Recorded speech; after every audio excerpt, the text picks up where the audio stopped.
Okay, तो आज हमें शुरू करना है from the concept of oral evidence. ठीक है, ओरल और डॉक्यूमेंट्री एविडेंस से हमें शुरू करना है। इसमें एडिशंस हुए हैं स्पेसिफिकली क्योंकि हम डॉक्यूमेंट्री की बात कर रहे हैं, इसलिए हमने जैसे इलेक्ट्रॉनिक रिकॉर्ड्स और डिजिटल रिकॉर्ड जो है, इलेक्ट्रॉनिक मीन्स या डिजिटल रिकॉर्ड जो हमने ऐड किया है, उसकी वजह से इन सेक्शंस में कुछ कुछ चेंजेस आए हैं।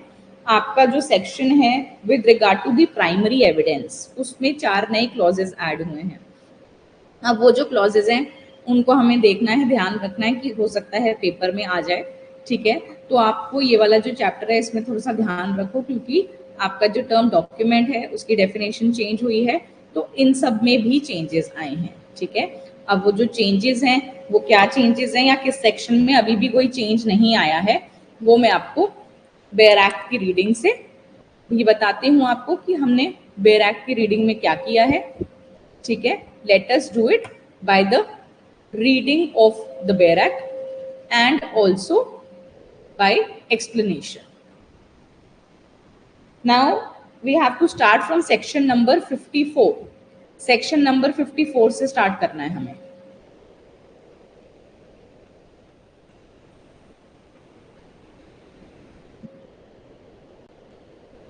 I will share the screen with you.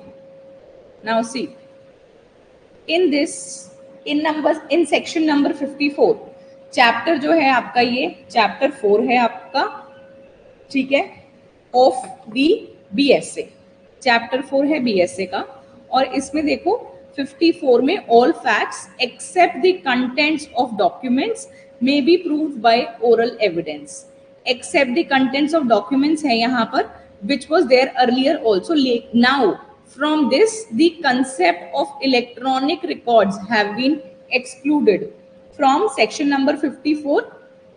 यहाँ पर जो हमने लिखा हुआ था, पहले जो लेजिस्लेचर ने लिखा था आपका इलेक्ट्रॉनिक रिकॉर्ड्स, उसको हटा दिया गया है। ठीक है, फिर आपका जो सेक्शन 55 है, जो सेक्शन 55 है वो पहले सेक्शन नंबर 60 था, उसमें कोई चेंज नहीं किया गया है, वो सेक्शन एज इट इज है।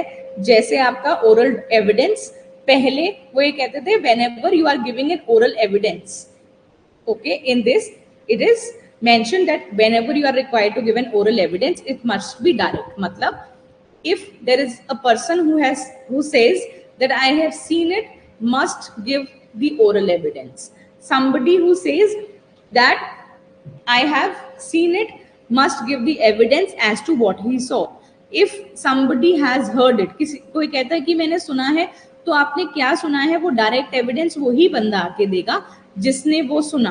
ठीक है, तो वो ये कह रहा है कि अगर आपने देखा या आपने सुना या फिर कोई भी एक ऐसा फैक्ट जो कि हम अपने सेंसेस से परसीव करते हैं, जब भी कोई चीज आप अपने सेंसेस से परसीव करते हो वो आपको खुद आके मेंशन करना होगा। तो जो ओरल एविडेंस है उसको डायरेक्ट होना होता है। ठीक है, this is it, otherwise bare act में कोई चेंज नहीं है। ठीक है, नाउ सी, इसमें क्या किया है, जो आपका सेक्शन नंबर 54 है BSA का, वो IPC का था सेक्शन नंबर 59। 54 का जो पहले 59 था अब वो 54 हो गया है। ठीक है, in this they have just changed that all the facts, सारे फैक्ट्स जो हैं, ठीक है, सारे फैक्ट्स जो हैं वो आप ओरल एविडेंस से प्रूव कर सकते हो। जब मैंने आपको टर्म फैक्ट बताया था, ठीक है, जो टर्म फैक्ट है इसकी जो डेफिनेशन है उसमें देखो, anything which can be perceived by the senses, anything which can be perceived by the senses। now in this if you know or there is a person who contends कि मैंने देखा है, एक ने कहा मैंने देखा, तो आपको कोर्ट में आके उसका डायरेक्ट एविडेंस देना है कि आपने क्या देखा। ठीक है, अगर किसी ने कहा that I have heard it, तो you are required to tell what you heard। ठीक है, by the way of ear ठीक है, आपको वो डायरेक्ट एविडेंस देना है, उस इंसान को आना पड़ेगा जो ये कहता है कि हाँ मैंने देखा। It has to be perceived by the senses. Fact जो है वो फिजिकल फैक्ट भी हो सकता है, ठीक है, वो साइकोलॉजिकल फैक्ट भी हो सकता है। फिजिकल और साइकोलॉजिकल में क्या होता है, when I say that it is a physical fact, when you can see something, when you can hear something, it is a physical fact. What is a psychological fact? Something which is in your mind, ठीक है, जो intellectually आपके पास है वो आपका एक psychological fact है। आप किसी के बारे में क्या ओपिनियन रखते हो वो एक साइकोलॉजिकल फैक्ट है, ठीक है। तो ऐसे फैक्ट की डेफिनेशन में फिजिकल और साइकोलॉजिकल आता है। अब वो ये कह रहे हैं कि कोई भी फैक्ट, सारे फैक्ट जो हैं वो ओरल एविडेंस से प्रूव कर सकते हो आप, एक्सेप्ट, यहां पर क्या एक्सेप्शन दी इन्होंने, एक्सेप्ट कंटेंट्स ऑफ डॉक्यूमेंट्स। जो डॉक्यूमेंट है उसका कंटेंट आप प्रूव नहीं कर सकते। क्यों आप कंटेंट प्रूव नहीं कर सकते? Any time there is a document present, जब भी कोई डॉक्यूमेंट होगा और उस डॉक्यूमेंट में आपने सारी चीजें लिखी हुई हैं, it is the document which will prevail over the oral evidence. Because हमारे यहाँ एक सेइंग है एविडेंस लॉ में, that a man may lie but the evidence do not lie, sorry but the document do not lie। तो in human agency जो है वो झूठ बोल सकती है, हो सकता है जो उन्होंने सुना या देखा वो वर्बेटम प्रेजेंट ना करे, ठीक है, आपको, आपने जो चीज जैसे सुनी उसको आप वर्बेटम मतलब एज इट इज आप उसको प्रेजेंट ना करो, आप उसको थोड़ा डिस्टॉर्ट कर दो, लेकिन जो डॉक्यूमेंट है वो एज इट इज प्रेजेंट होता है। इसलिए कंटेंट्स ऑफ डॉक्यूमेंट के लिए आपको डॉक्यूमेंट ही पेश करना पड़ेगा, उसका आप ओरल एविडेंस नहीं दोगे, ठीक है। एक्सेप्शंस हैं इसके, लेकिन आप जनरल कंडीशंस में अगर आपके पास डॉक्यूमेंट है तो आपको डॉक्यूमेंट ही पेश करना है, ठीक है। जो एक्सक्लूजन है यहाँ पर वो है regarding electronic evidence. Electronic records जो चीज लिखी थी यहाँ पर उसको अब बीएसए में एक्सक्लूड कर दिया। What is new in this? Okay, what is new in this? They have excluded electronic record। ये टर्म डिलीट हो गया अब, ठीक है, बेयर एक्ट से बीएसए में इसको डिलीट कर दिया है। Then when with regard to section number 55 which was section number 60 of the Indian Evidence Act, in this case they are saying the oral evidence must be direct, oral evidence must be direct, ठीक है, मतलब जिसने सुना उसने बताना है, जिसने देखा उसने बताना है, it has to be direct and there is no change in this one। फिर आता है आपका सेक्शन नंबर 56, सेक्शन नंबर 56 जो पहले था 61, proof of contents of document. अब वो कह रहे हैं जो डॉक्यूमेंट का कंटेंट है वो आप कैसे प्रूव कर सकते हो? या तो आप कर सकते हो by the way of primary evidence या फिर by the way of secondary evidence. ये लिखा है प्राइमरी एविडेंस का मतलब है डॉक्यूमेंट इटसेल्फ, ठीक है, डॉक्यूमेंट इटसेल्फ प्राइमरी एविडेंस होता है। जैसे ही आपने उसकी कॉपी कर दी, अब किस तरीके से करी है, कोई भी आपका मैकेनिकल प्रोसेस इसमें यूज हुआ हो, ठीक है, आपने उसकी फोटो कॉपी कराई है, आपने उसका फोटोकॉपी किया, वो आपका सेकेंडरी एविडेंस बन जाता है। आपने कॉपी को ओरिजिनल से कंपेयर कर लिया, वो भी सेकेंडरी एविडेंस है। प्राइमरी एविडेंस का जो ये पॉइंट है, ठीक है, ये पेपर में आता है, ये इंपॉर्टेंट है। जैसे ही इसमें किसी भी ऑप्शन में आपने कॉपी लिख दिया, जैसे ही टर्म कॉपी कहीं पर भी यूज हो गया, वो प्राइमरी एविडेंस के परव्यू से बाहर हो जाता है, वो प्राइमरी एविडेंस के परव्यू से बाहर हो जाता है, वो सेकेंडरी एविडेंस है। इसलिए कभी भी ये ध्यान रखना, कभी भी जब आप सपोजिंगली मेंस में इसके बारे में लिखते हो तो कभी भी नहीं लिखना ओरिजिनल कॉपी। बच्चे ये लिख देते हैं कि इसकी जो ओरिजिनल कॉपी है डॉक्यूमेंट की वो नहीं लिखना है, ये हमें लिखना है डॉक्यूमेंट इटसेल्फ, नहीं तो आपका आंसर गलत हो जाएगा। कॉपी कभी भी प्राइमरी एविडेंस के लिए मेंशन नहीं किया जाता, ठीक है, ये इसके परव्यू से बाहर है। कभी भी टर्म कॉपी मेंशन नहीं किया जाता है जब भी हम प्राइमरी एविडेंस की बात कर रहे हैं, ठीक है। ये section as it is written किया गया है, इसमें कोई चेंज नहीं है। आपका जो नेक्स्ट चेंज वाला सेक्शन है, ठीक है, वो है section number 57 which was earlier section number 62। Indian evidence का 62 है और बीएसए का 57 है। It is with regard to primary evidence, मतलब कि प्राइमरी एविडेंस क्या होता है, ठीक है जी। अब इसकी अगर आप डेफिनेशन देखोगे तो उन्होंने लिखा है डॉक्यूमेंट इटसेल्फ, जो मैंने आपको अभी पहले बताया। डॉक्यूमेंट जो होता है वो आपका प्राइमरी एविडेंस है, ठीक। उसके बाद वो आगे कहते हैं कि जो भी एग्जीक्यूशन में इसका काउंटर पार्ट होगा, जो भी एग्जीक्यूशन में काउंटर पार्ट है वो भी प्राइमरी एविडेंस है। इसका मतलब है काउंटर पार्ट्स का मतलब ये होता है कि जैसे एक कोई बुक है, उसको आपने वॉल्यूम 1, 2, 3, 4 में छापा हुआ है, तो ये सारे के सारे आपके डॉक्यूमेंट हैं, ये कॉपीज नहीं होते, ये काउंटर पार्ट्स होते हैं। जैसे एक डॉक्यूमेंट का सपोजिंगली हमारे पास पार्ट ए, पार्ट बी और पार्ट सी है, तो ये कॉपी नहीं है इसका, ये डॉक्यूमेंट्स के डिफरेंट पार्ट्स होते हैं, ठीक है। अच्छा, अब इसमें हमारे को बेरेक्ट रेफर करने की जरूरत है, इस वाले में हमारे को बेरेक्ट रेफर करने की जरूरत है। क्यों?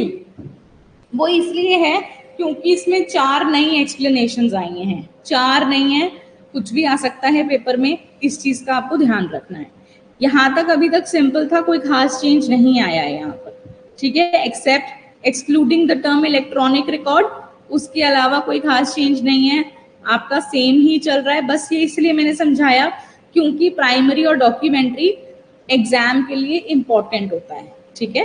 अब हम इसके आगे देखते हैं कि आपका जो चेंज है या फिर जो न्यू एक्सप्लेनेशंस ऐड हुई हैं उसमें क्या क्या चीज मेंशन्ड है।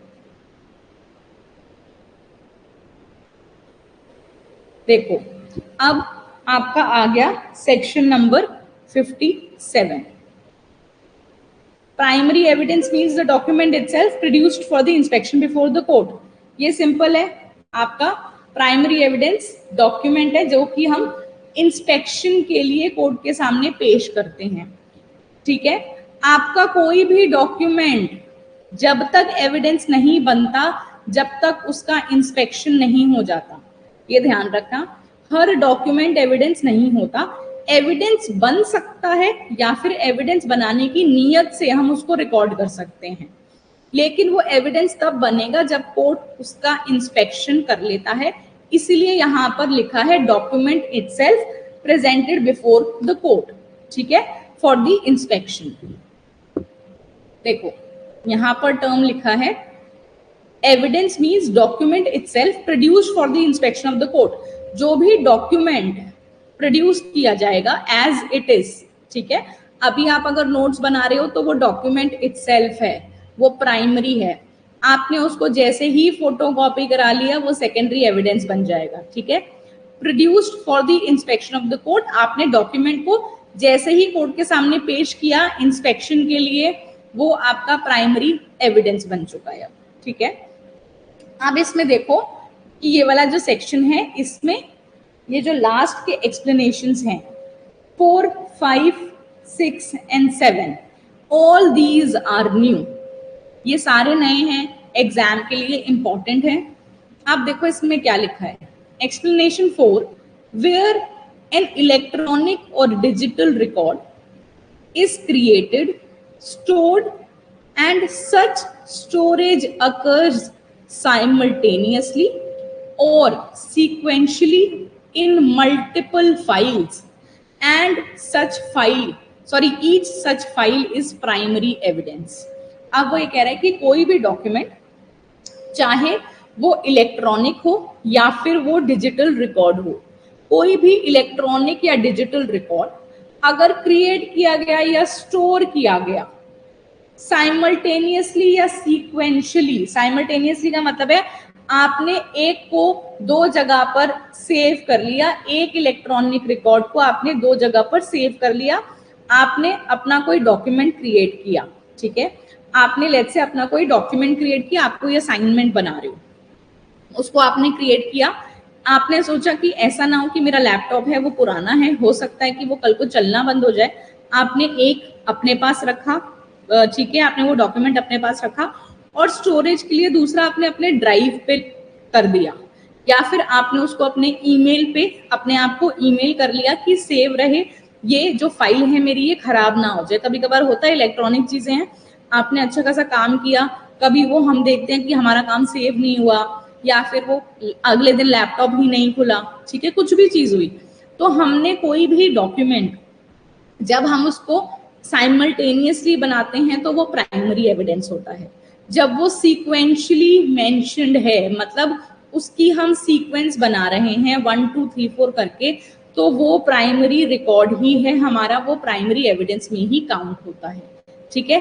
जो हम पहले डॉक्यूमेंट के लिए करते थे वही, मतलब जो हम पेपर पे करते थे वही अब हम इलेक्ट्रॉनिक मीन्स के लिए कर रहे हैं। जो भी चीज एक साथ क्रिएट की गई है और जो भी चीज एक साथ स्टोर की गई है एक ही सेम पॉइंट ऑफ टाइम पे, भले ही वो अलग अलग जगह पर हो, वो सब कुछ प्राइमरी एविडेंस का पार्ट है, ठीक है। उसके बाद explanation 5, where an electronic or digital record is produced from proper custody, such electronic or digital record is primary evidence unless it is disputed। अब वो ये कह रहा है कि कोई भी इलेक्ट्रॉनिक या डिजिटल रिकॉर्ड, ठीक है, कोई भी इलेक्ट्रॉनिक या डिजिटल रिकॉर्ड जो कि प्रॉपर कस्टडी से मिला वो हम प्राइमरी मानते हैं, अनलेस इट इज डिस्प्यूटेड। अब आपने एविडेंस पढ़ा, आपको पता होना चाहिए कि प्रॉपर कस्टडी क्या है। प्रॉपर कस्टडी वो है wherein the document or the electronic record would naturally be in the possession of that person। इसका मतलब ये है कि आपका बैंक अकाउंट है, डॉक्यूमेंट आपके पास होना प्रॉपर कस्टडी है, क्योंकि वो नेचुरली आपके पास होगी। अगर एक माइनर है तो उसका जो डॉक्यूमेंट है वो उसके पेरेंट्स के पास हो सकता है कि कोई एज्ड हो, कोई बूढ़ा इंसान हो, उसका जो डॉक्यूमेंट है वो उनके बच्चे मेंटेन करते हो। जैसे अगर कोई 80 इयर्स के लोग हैं या 90 इयर्स के लोग हैं, तो अगर बच्चों के पास डॉक्यूमेंट है तो वो प्रॉपर कस्टडी है। ये वो केसेस आते हैं जहां पर आपके पास कोई भी चीज नेचुरली होनी चाहिए, इसलिए वो आपके पास है। अब एक चीज आती है कि प्रॉपर कस्टडी किसी और के पास भी हो सकती है, तो आंसर इसका है हाँ जी, प्रॉपर कस्टडी किसी और के पास भी हो सकती है, लेकिन that person should be able to reasonably account for that possession. इसका मतलब आपको ये जस्टिफाई करना पड़ेगा कि इस डॉक्यूमेंट की पोजेशन आपके पास कैसे आई। वो ऐसे कर सकते हो आप कि जैसे कोविड का सिनेरियो हुआ, ठीक है, वहां पर पेरेंट्स को कोविड है और कंडीशन क्रिटिकल है, उनको लगता है कि हो सकता है हम ना बचे, ठीक है, तो उन्होंने जो अपने प्रॉपर्टी के डॉक्यूमेंट्स हैं वो अपने रिलेटिव को दे दिए, अपने भाई को दे दिए, बहन को दे दिए, ऑन आइदर साइड, मतलब आप पैटर्नल फैमिली में या मैटरनल फैमिली में आपने किसी को भी दे दिए। वो एक चीज है जो कि आप जहां पर प्रॉपर कस्टडी के लिए रीजनेबली आंसर दे सकते हो कि ये जो चीज है ये आपके पास कैसे आई, ठीक है। तो वो ये कह रहे हैं यहाँ पर कि आपका जो इलेक्ट्रॉनिक रिकॉर्ड है अगर वो प्रॉपर कस्टडी से आता है, मतलब अगर आपका ईमेल अकाउंट है, आपके पास कोई इलेक्ट्रॉनिक रिकॉर्ड है, तो वो आपकी प्रॉपर कस्टडी है। आपका ऑफिस का कोई काम है, सपोजिंगली जैसे आईटी वालों के जो लैपटॉप हैं वो पिन के साथ ही खुलते हैं, वो प्रॉपर कस्टडी है, एम्प्लॉय अगर वो चीज पेश करता है, ठीक है। क्या वो कहीं पर ऑफिस के जो वो है मैनेजमेंट है उसके पास हो सकता है? हाँ जी, हो सकता है, क्योंकि वो एक ऑफिशियल अकाउंट है। आप इसके साथ, ठीक है, उसके साथ आपका जो मैनेजमेंट है, ठीक है, या फिर जो उसमें पावर में है वहां पर लोग, उनके पास प्रॉपर कस्टडी होना बिल्कुल ठीक है। हाँ, कुछ केसेस में लॉयर के पास भी प्रॉपर कस्टडी हो सकती है, लेकिन लॉयर्स को ये स्पेसिफाई करना पड़ता है कि किसी भी चीज की प्रॉपर कस्टडी आपके पास कैसे आई है, क्योंकि जो हमारे एथिकल एक्ट्स हैं, ठीक है, जो लॉयर का जो एथिक्स का एक्ट है, प्रोफेशनल एथिक्स का जो एक्ट है, वो यूजुअली ये करते हैं कि आपको ये जो चीज है, आपको क्लाइंट से प्रॉपर्टी नहीं लेनी चाहिए, जो एथिकली होना चाहिए, आपको सिर्फ प्रॉपर्टी नहीं खरीदनी चाहिए। इसमें आपके एविडेंसेस में है कंसेप्ट इसका कि अगर आपका जैसे सपोजिंगली क्लाइंट ने लिया और आप वहां पर डोमिनेंस रोल में हो, डोमिनेंट पावर पे हो, जैसे लॉयर और क्लाइंट का रिलेशनशिप है, लॉयर जो है वो डोमिनेंट पोजीशन पे है, तो उसको उस ट्रांजैक्शन में प्रूव करना पड़ता है कि मेरे पास जो कस्टडी थी वो प्रॉपर थी, मैंने कोई अपना रोल का मिसयूज करके इस प्रॉपर्टी के पेपर्स को अपने पास नहीं रखा है। अदरवाइज देयर इज नो बार कि हम लॉयर के पास प्रॉपर कस्टडी नहीं हो सकती। रीजनेबली बता सकते हैं, हाँ हो सकती है, किसी ने आपसे बिल बनवाई तो उस टाइम पर वो उसकी कस्टडी लॉयर के पास हो सकती है, ठीक है। यहां तक का मैटर सिंपल है। अब बढ़ते हैं हम नेक्स्ट इलस्ट्रेशन पे, ठीक है। यहां तक हमने जितना किया मुझे लगता है समझ में आ जाना चाहिए, सिंपल कंसेप्ट्स हैं।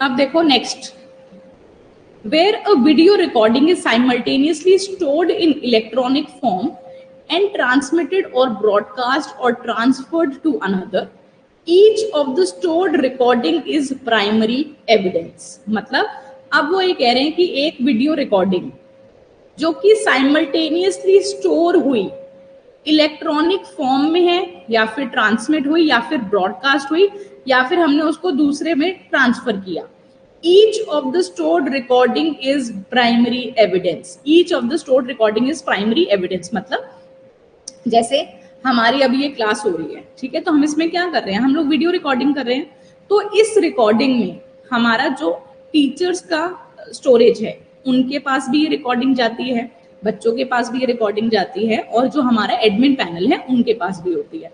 तो उन केसेस पे, ठीक है, उन केसेस में सारी की सारी जो रिकॉर्डिंग है, क्योंकि ये साइमल्टेनियसली क्रिएटेड है, ट्रांसफर की जा सकती है, वो सारा प्राइमरी एविडेंस है। सपोजिंगली आपने इसको डाउनलोड किया और फिर कॉपी करके आगे काम किया, वो आपका सेकेंडरी एविडेंस बन जाएगा। जैसे ही आपने कॉपी क्रिएट कर दी उसकी, वो सेकेंडरी में ट्रांसफर हो जाएगा, ठीक है। उसका जो आपका कंसेप्ट है वो प्राइमरी की जगह सेकेंडरी का कंसेप्ट लग जाएगा उस पर। Then the next illustration, where an electronic or digital record is stored in multiple storage spaces in a computer resource. Each such automated storage, including temporary files, is primary evidence। अब आपका ये जो है वो ये कह रहा है कि सपोजिंगली एक इलेक्ट्रॉनिक या डिजिटल रिकॉर्ड है जिसकी आपने मल्टीपल स्टोरेज की। मल्टीपल स्टोरेज का मतलब है कि मैंने इसको टेम्पररी अपने पास रख लिया। आपके पास एक फाइल है जो डाउनलोडेबल फॉर्म में है, लेकिन वो 3 दिन के बाद चलनी बंद हो जाएगी, वो टेम्पररी रिकॉर्ड है। मैंने उसमें हार्ड डिस्क यूज की हुई है और मेरे पास वो परमानेंट फॉर्म में रहेगी, वो सारा प्राइमरी एविडेंस है, क्योंकि वो सब कुछ एक टाइम पर क्रिएट किया हुआ है, एक टाइम पर स्टोर किया हुआ है, ठीक है। तो इन चीजों में समझो इसको कि ये सारा का सारा हमारा प्राइमरी एविडेंस है। प्राइमरी एविडेंस का कंसेप्ट ये होता है हमेशा कि उसको एक तरीके से और एक बारी ही बनाया जाना चाहिए, ठीक है, साइमल्टेनियस होना चाहिए। भले ही उसकी स्टोरेज आप 4 जगह पर कर लो, लेकिन वो हमेशा एक जो है एक तरीके से साइमल्टेनियसली बनना चाहिए। जैसे ही आपने उसमें कोई भी प्रोसेस अप्लाई कर दिया, वो आपका सेकेंडरी एविडेंस बनना शुरू हो जाता है, ठीक है जी। ये आपका कंसेप्ट था सेक्शन नंबर 57 का। सेक्शन नंबर 57 में, okay, in this there are 4 new explanations. There are 4 new explanations जो कि यहाँ पर ऐड हुई हैं, जो हमने अभी पढ़ी वो 4 न्यू एक्सप्लेनेशंस हैं, सारी इंपॉर्टेंट हैं, आपके पीटी के एग्जाम में आ सकता है, ठीक है, क्योंकि 1 लाइनर्स है। या तो आपके पीटी के एग्जाम में ऐसे आ सकता है, या फिर आपको short note on primary evidence आ सकता है जिसमें आपको सब कुछ मेंशन करना है कि क्या चेंजेस हैं, क्या न्यू चीजें ऐड ऑन हुई हैं. Okay, then now moving forward to the concept of secondary evidence. Secondary evidence जो है हमारा वो पहले शुरू होता था सेक्शन नंबर 63 से.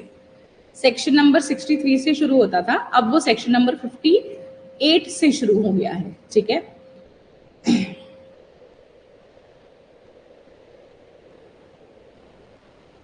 see now if I am transferring you anything by the way of an email, okay, in that case जैसे आपने डाउनलोड किया वो आपका प्राइमरी एविडेंस है. ठीक है, आप समझो इस बात को. क्या मैंने आपका उसमें जो डॉक्यूमेंट है, ठीक है, बिकॉज आप इसमें देखो कि जो चीज हमने एक ही टाइम पर ट्रांसफर कर दी, ठीक है, जैसे डॉक्यूमेंट बनाया और इसमें टर्म लिखा है स्टोरेज.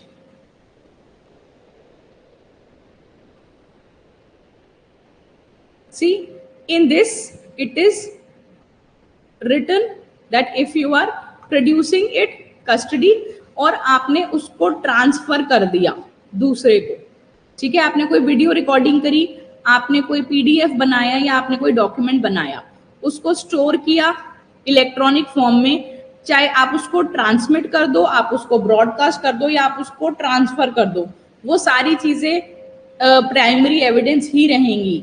ठीक है, जैसे मैंने अभी ये वीडियो रिकॉर्ड किया, जैसे मैंने ये वीडियो रिकॉर्ड किया, अगर इसका साइमल्टेनियसली ब्रॉडकास्ट कर रहे हैं हम, अगर हम इसको स्टोर कर रहे हैं, अगर मैं इसको ट्रांसफर कर देती हूँ by the way of email किसी को, सब कुछ प्राइमरी एविडेंस है, क्योंकि सब कुछ हम एक ही टाइम पर कर रहे हैं, हमने उसको कहीं पर भी कॉपी नहीं किया, सब कुछ एक ही बार किया है, इसलिए साइमल्टेनियस जैसे ही वो हो जाता है वो आपका प्राइमरी एविडेंस है. ठीक है, now moving forward to the concept of secondary evidence. section number 58. section number 58 में mentioned है आपका secondary evidence. पहले था ये section number 63 में और इसमें कोई चेंज नहीं आया है. ठीक है, आपका जो 58 है पहले वो 63 था, उसमें कोई चेंज नहीं आया. Then your section number 59 which is proof of document by primary evidence. मतलब वो ये कह रहे हैं कि अगर आपको कोई डॉक्यूमेंट प्रूव करना है तो आप प्राइमरी एविडेंस पेश करोगे, उसमें कोई चेंज नहीं है. आपको हमेशा, आपको अगर कोई भी चीज by the way of document prove करनी है, ठीक है, हमेशा ये करते हैं कि अगर आपको कोई डॉक्यूमेंट की तरीके से किसी चीज को प्रूव करना है, ठीक है, तो आप वो डॉक्यूमेंट पेश करोगे और जो डॉक्यूमेंट पेश करोगे वो हमेशा प्राइमरी एविडेंस होगा. जब प्राइमरी एविडेंस अवेलेबल नहीं होता तब आपको सेकेंडरी एविडेंस के लिए कोर्ट अलाउ करता है. आप कॉपीज कब सप्लाई कर सकते हो, कब पेश कर सकते हो, जब आपके पास ओरिजिनल ना हो.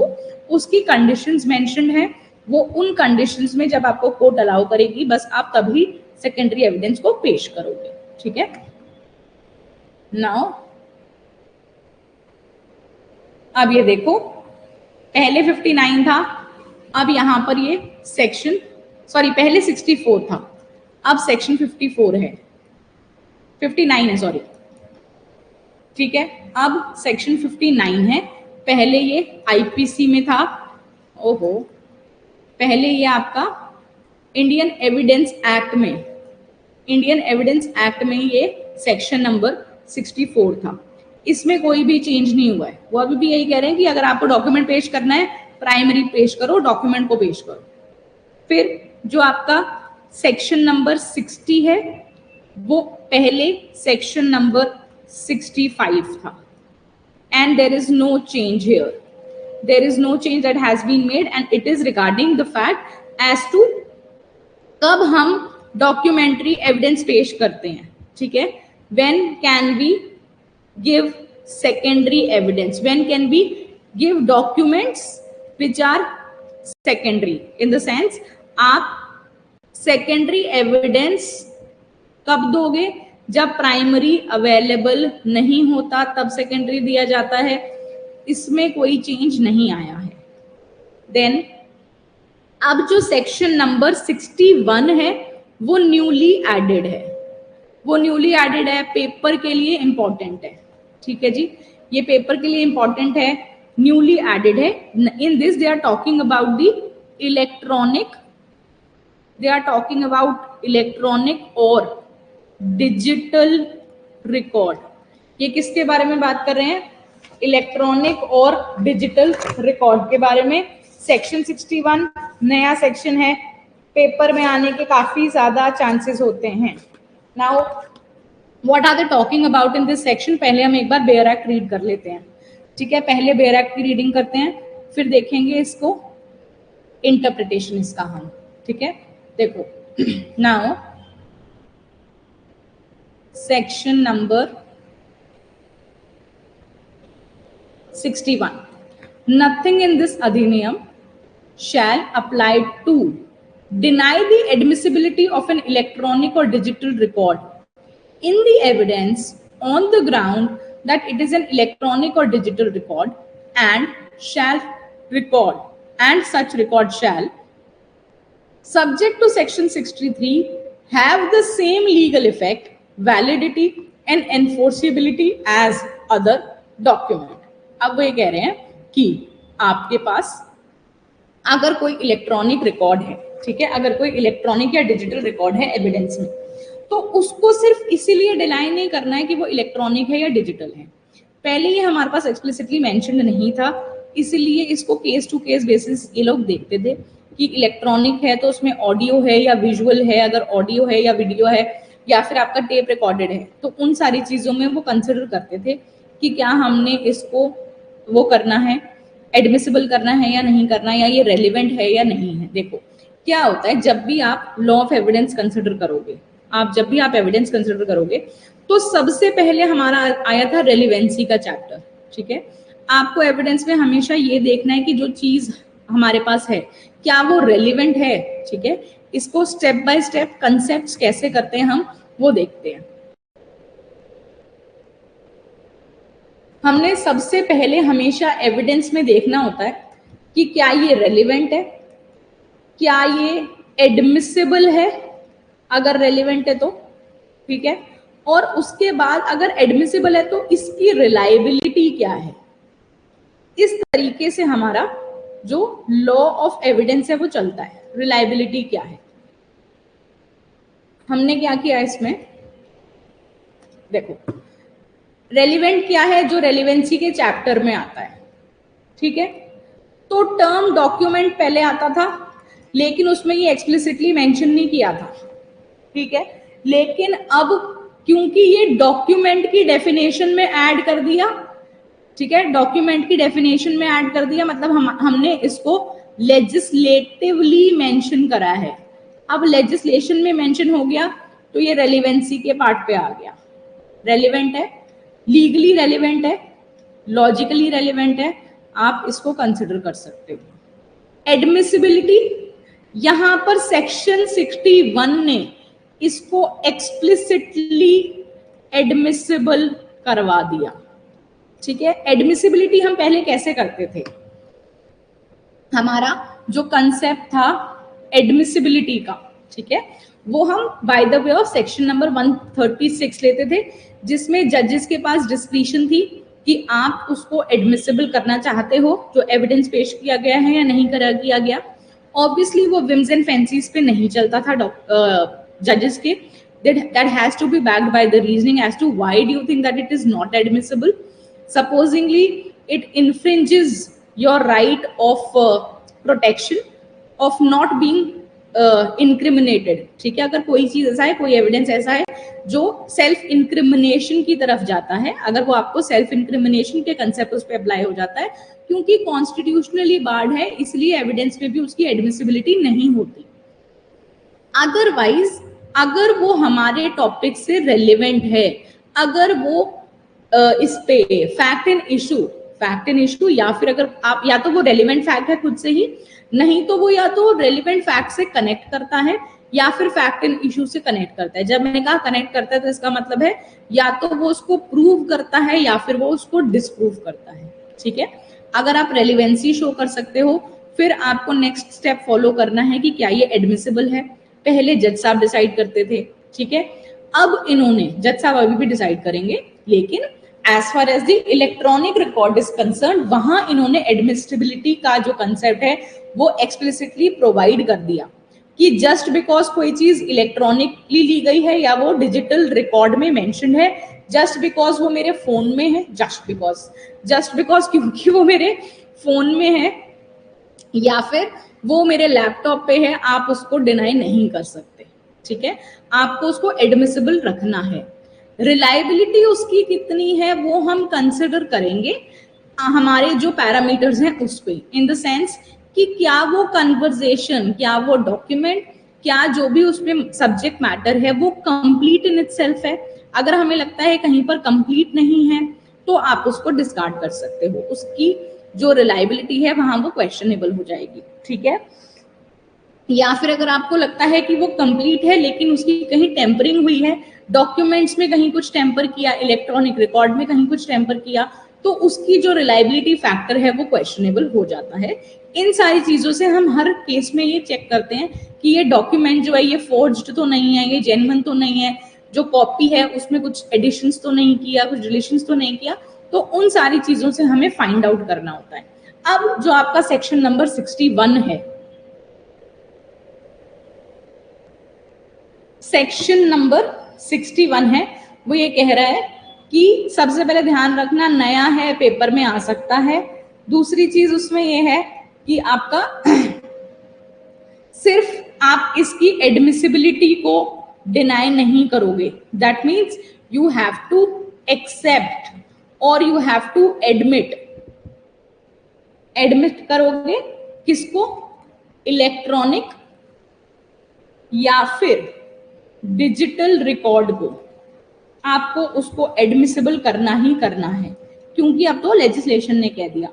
But subject to section number 63 and shall be subject to section number 63, इसका मतलब है कि ये आप एडमिट तो कर लो लेकिन इसके, जैसे मैंने कहा, इसके जो पैरामीटर्स हैं उस पे ये खरा उतरना चाहिए। सेक्शन 63 के हिसाब से ये ठीक होना चाहिए। ठीक है, ये पैरामीटर्स लिखा है मैंने शॉर्ट में, जो पैरामीटर्स है उसके खिलाफ उसके हिसाब से सेक्शन 63 के हिसाब से ये सही होना चाहिए, फिर हम इसको एडमिट कर लेते हैं। ठीक है, तीसरी चीज वो ये कह रहा है कि इनका जो लीगल इफेक्ट है, इसका जो लीगल इफेक्ट है वो आपका वैलिडिटी और इसकी एनफोर्सिबिलिटी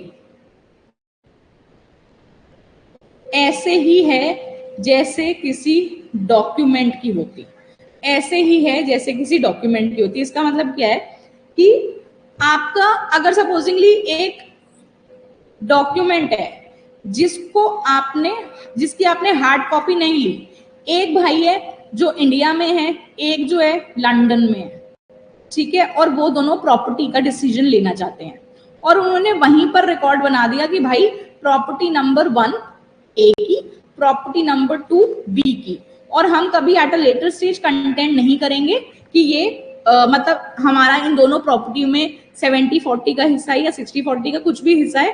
भाई प्रॉपर्टी 1 ए की, प्रॉपर्टी बी, प्रॉपर्टी नंबर 2 वो बी की हो गई। ठीक है, हमने इसको by the way of electronic record रखा, इलेक्ट्रॉनिक मीन्स से आपने डॉक्यूमेंट क्रिएट किया हुआ है और आपने इसको इलेक्ट्रॉनिक रिकॉर्ड ही रखा, आपने उसको डिजिटली ही स्टोर किया, तो इसको हमने उतनी ही मान्यता देनी है जितनी हमने एक हार्ड कॉपी को, एक डॉक्यूमेंट को दी होती। ठीक है, अब इसकी एनफोर्सिबिलिटी क्या है? इसको हम कोर्ट में ऐसे ही पेश कर सकते हैं जैसे हम इस डॉक्यूमेंट को पेश करते, आपको उसके लीगल इफेक्ट में कोई डिफरेंसेस नहीं लाने। जो इलेक्ट्रॉनिक रिकॉर्ड है वो आपका डॉक्यूमेंट ही है, तो आप सिर्फ इसको इसलिए क्वेश्चन मत करो क्योंकि ये इलेक्ट्रॉनिकली स्टोर्ड है। अब इस पूरे सेक्शन में आपको 3 चीजें समझनी है। वो 3 चीजें क्या हैं? सबसे पहले तो कि क्योंकि ये डॉक्यूमेंट की डेफिनेशन में आता है, आपको इसको एक्सेप्ट करना है, इसकी एक्सेप्टेबिलिटी है, इसकी एडमिसिबिलिटी है, आप उसको डिनाई नहीं कर सकते। नंबर 2, उसकी admissibility is subject to fulfilling the criteria of section number 63। आप सेक्शन नंबर 63 में जहां पर एडमिसिबिलिटी ऑफ इलेक्ट्रॉनिक रिकॉर्ड्स है, मतलब वो ये दो अलग अलग सेक्शंस में क्यों मेंशन किया, वो उन्होंने ये मेंशन किया कि on the face of it, जैसे ही तुम्हारे पास इलेक्ट्रॉनिक एविडेंस आएगा, इलेक्ट्रॉनिक रिकॉर्ड आएगा, on the face of it आप इसको मना नहीं कर सकते, आप उसको एडमिट करोगे। लेकिन उसको एडमिट करने के लिए जस्ट बिकॉज कोई चीज इलेक्ट्रॉनिक है आप उसको मना नहीं करोगे, आप उसको एडमिसिबल रखोगे अगर उसने सेक्शन 63 का क्राइटेरिया कंप्लीट कर दिया। ठीक है। तीसरी चीज, उसका जो लीगल इफेक्ट है वो ऐसा ही है जैसे किसी भी दूसरे डॉक्यूमेंट का होता, वहां आप कोई भी डिफरेंशिएशन नहीं लाओगे, सेम है, जज साहब जो है वो उसको क्वेश्चन नहीं करेंगे। ठीक है जी, this is what has been provided with regard to section number 61। Then फिर आपका जो आता है सेक्शन नंबर 62। ठीक है, section number 62 is with regard to the special provision of evidence relating to the electronic record. Contents of electronic records may be proved in accordance with the provisions of section 63। मतलब अब वो ये कह रहे हैं कि यहां पर 61 हुआ, 62 सेक्शन जो है, जो सेक्शन नंबर 62 है वो प्रीवियसली था सेक्शन नंबर 65A, वो प्रीवियसली था सेक्शन नंबर 65A, जिसमें मेंशन्ड है special provisions as to evidence of electronic record. और वो बस स्पेशल प्रोविजन ये है कि जो कंटेंट ऑफ इलेक्ट्रॉनिक रिकॉर्ड है, जो इलेक्ट्रॉनिक रिकॉर्ड का कंटेंट है वो सेक्शन 63 के अकॉर्डेंस में होना चाहिए। It has to follow as to what has been provided in section number 63। Otherwise इस सेक्शन में कोई चेंज नहीं आया है, बस ये एक्सप्लेन किया है मैंने कि यहाँ इस सेक्शन में क्या दिया गया है।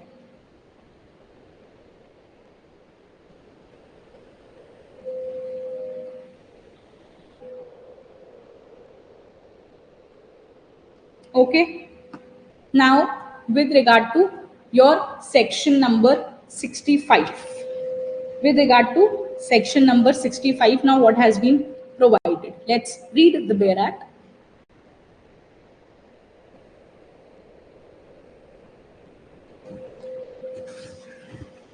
अब जो सेक्शन नंबर 63 है वो पहले सेक्शन नंबर 65B था, अब जो सेक्शन नंबर 63 है वो पहले था सेक्शन नंबर 65B।